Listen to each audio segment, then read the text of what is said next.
Ladies and gentlemen, good afternoon and welcome back to our YouTube channel once again. And it is my hope and prayer that this video is actually going to find you guys in good health. Personally, I am fine, as you can see. Kisumu is also fantastic. And maybe you could also let me know where you are watching the video from, the county or the country, in case you are out of the republic. Ladies and gentlemen, I want you guys to pay very close attention to Rigathi Gachagua and what is trying to imply in this short clip, because it's going to form the basis of this analysis. Lakini ile agenda nimeona imewekwa pale kwa mazungumzo rais, we don't agree with it. Ati agenda number 1 is to audit the 2022 general election. How? Those people have no capacity. There is no constitutional provision for anybody to audit a general election. That audit was done by the Supreme Court, and a decision was made, and you are declared validly elected and sworn in as the President of the Republic of Kenya. Sasa hii watu wakutane ati waongee ati uchaguzi ilienda namna gani? That, Your Excellency, we don't agree with, and we would like to ask that agenda to be dropped from those talks, because there is no constitutional provision. The matter was concluded. The Supreme Court pronounced itself. On the 13th of September, you are sworn in as the President of the Republic of Kenya. You are doing a good job. Hakuna mtu nalalamika. Sasa ati kuenda tuanze kuongea mambo ya uchaguzi. Nyinyi mnataka tuongee mambo ya uchaguzi? Na unajua hii watu, Your Excellency, sometime sisi ndio tumewaharibu. It's actually a known fact that Rigathi Gachagua is opposed to the bipartisan talks. And it's also a known fact that there are forces behind the bipartisan talks that William Ruto and Raila Odinga cannot actually resist. And the other fact which is clear is that the bipartisan team agreed on issues and the agendas which they are discussing. So yesterday, Rigathi Gachagua picked on one issue, the issue of server audit. Why do you think Rigathi Gachagua picked that issue? And why do you think he's opposed to the server audit? That's exactly what I want us to do in this video. But before we do that, for those who are watching this channel for the first time, please take a second or two, click that subscribe button so that next time we produce a video like this, YouTube will automatically notify you. And to the subscribers, I want to continue thanking you guys for your continued support, because without that support, this channel cannot be where it is. Ladies and gentlemen, without any further ado, allow me to dive in, and at the same time, allow me to thank the following people. You are seeing their names on the screen there for the coffee which they sent and I received. Thank you so much. Now, ladies and gentlemen, why do you think Rigathi Gachagua picked specifically on the issue of server audit? Why do you think he picked on that? Nimemwambia mtu ya kitendawili asisumbue mimi na mambo ya masaba. Hakuna mahali katiba inasema rais ndio mtu ya kufungua masaba. Yeye kwa sababu wako na nafasi mingi aende afanye hiyo kazi ya kufungua masaba. Awachane, mimi niko na kazi ya kuendesha Kenya, mimi niko na nafasi gani ya kwenda kufungua masaba? Let us respect the rule of law.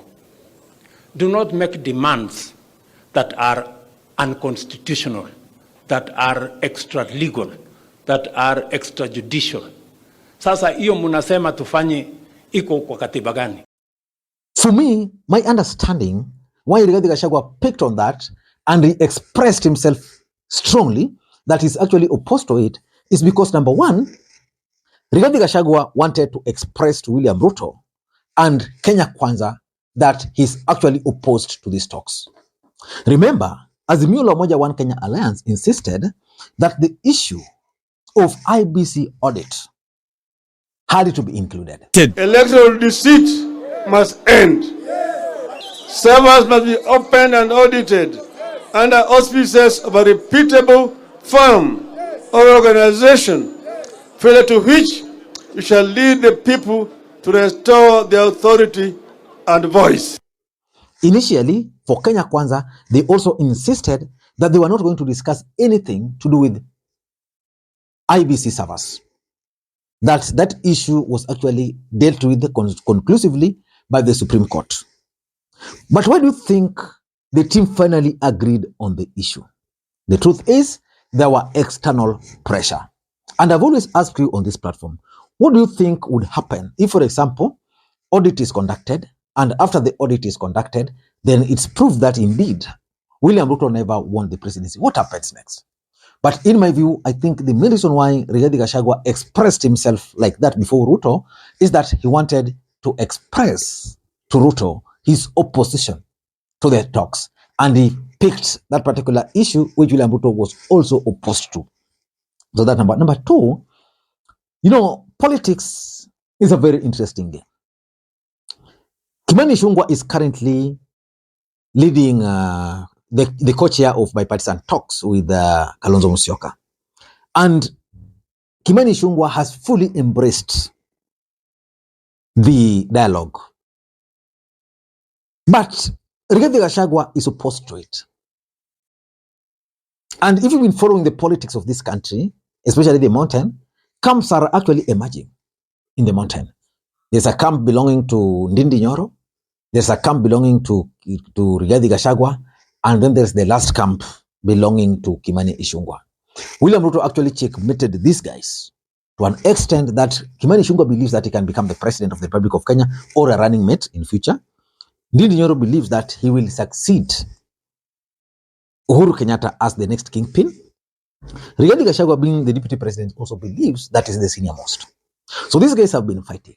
And the fact that Kimani Ichung'wah is now leading the bipartisan talks and Rigathi Gachagua is opposed to it, Rigathi Gachagua wanted to tell the people of the mountain that Kimani Ichung'wah is the one to be blamed because he's the co-chair of the committee and he has allowed the issue of IEBC server to be revisited. So that's how I'm understanding it. Number three, if you ask me, I also tend to think that in general in Kenya Kwanza, there is this fear of audit outcome.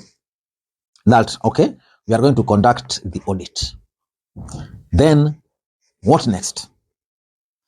In case the audit will prove that the elections of 2022 were not free, fair, and credible, what next? Is it going to open some old wounds? Those are the questions and those are the fears which, in my view, Rigathi Gachagua is trying to express. The fear that if this audit is conducted, Raila Odinga is proved to have won, what next? Will they be able to have that bragging right that Raila Odinga is a perennial loser? And would they be willing to deal with the aftermath that they are leading a country despite the fact that they never won the presidency? So for me, I think Rigathi is expressing the fear. And of course, we all know what transpired in this country. Number four, if you ask me, I tend to think that Rigathi Gachagua is a shrewd politician, for that matter. And he knew so well that William Ruto was actually in the mountain. And he wanted to set up William Ruto against the mountain. He wanted to force him to speak about the bipartisan talks. And because he's the one who was inviting the president, he came out very openly and talked about this issue of IEBC audit.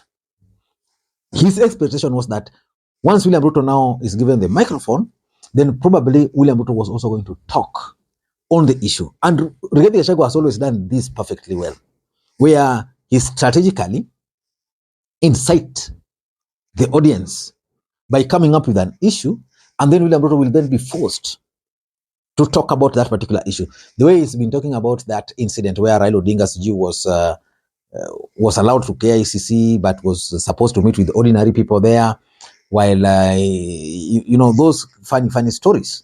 And Ruto also had to pick the cue from him. In my view, Rigathi Gachagua wanted Ruto to speak about this particular bipartisan talks. And that's why he specifically picked about that particular matter. Number five, in my view, if you ask me, I think Rigathi Gachagua was also sending a coded message to Raila Odinga and Azimio la Umoja One Kenya Alliance. And because Rigathi Gachagua is the only truthful man in UDA party, according to them, or Kenya Kwanza for that matter, Rigathi Gachagua was just telling Raila Odinga that as Kenya Kwanza, we are not going to allow any discussion on the server audit. So do what you want.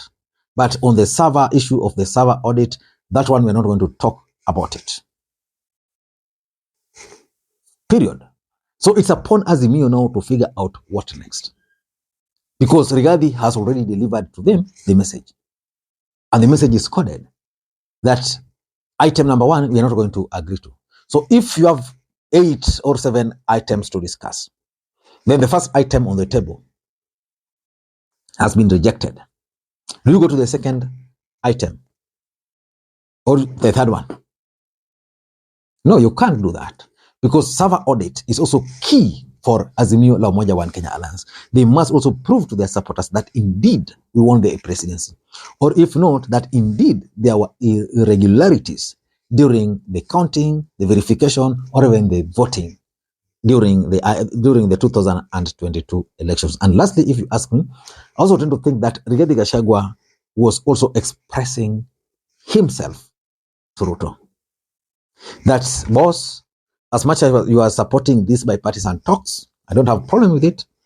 But for me, this issue of audit, I'm opposed to it. And of course, you also know that the other issue which was contentious was the issue of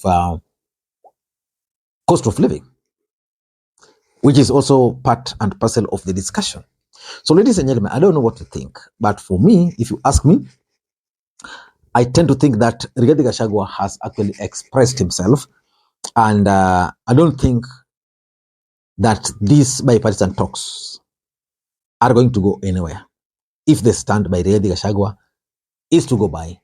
But of course it can go the way they want it, as long as William Ruto and Raila Odinga are also following a script and order from someone above them. Maybe the American and the British government.